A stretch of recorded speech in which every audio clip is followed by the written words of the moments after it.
Katika maisha ya mahusiano, kila mtu anatafuta furaha, utulivu na upendo wa dhati. Hata hivyo, si kila uhusiano unadumu kwa amani na mafanikio.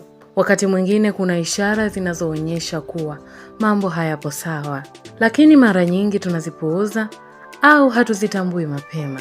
Katika makala hii, tutazungumzia ishara 5 zinazoashiria kuwa mahusiano yako katika hatari na huenda yanahitaji tathmini ya kina.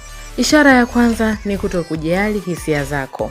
Katika uhusiano wenye afya, pande zote mbili zinapaswa kuthamini na kuheshimu hisia za mwenzake. Ikiwa unahisi kuwa mwenzi wako hana muda wa kusikiliza hisia zako, anazipuuza au anazidharau, hii ni ishara kwamba kuna tatizo.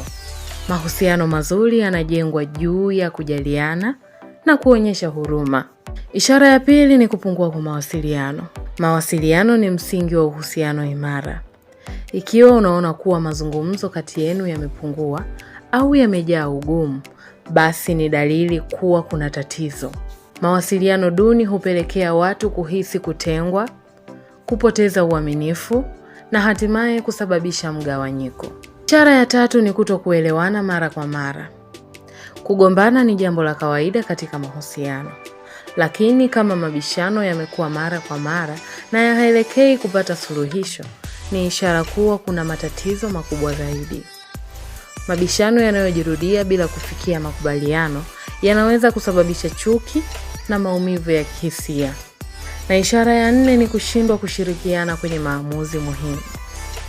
Mahusiano mazuri yanahusu ushirikiano wa pande zote mbili katika kufanya maamuzi.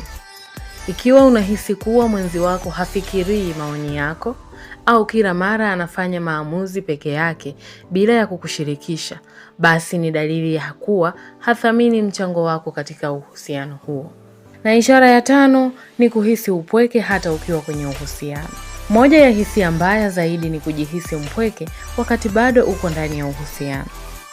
Ikiwa mwenzi wako hatengi muda wa kuwa na wewe, hakuonyeshi mapenzi au haufurahii uwepo wako, basi kuna uwezekano wa kuwa uhusiano huo umeanza kufifia. Upweke ndani ya uhusiano unaweza kusababisha msongo wa mawazo na hisia za kutokujitambua. Je, unapaswa kufanya nini?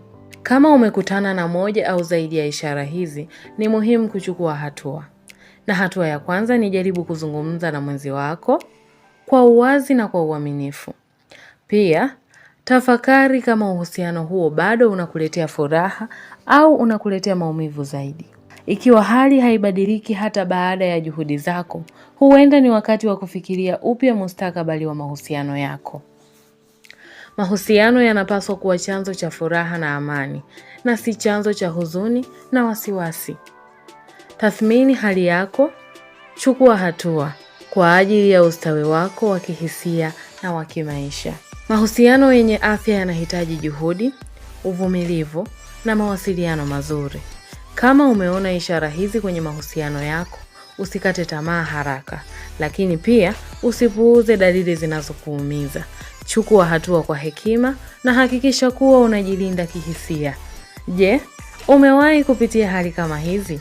Basi shiriki uzoefu wako kwenye sehemu ya maoni hapo, na usisahau kusubscribe kwenye channel yetu kwa makala zaidi za mahusiano.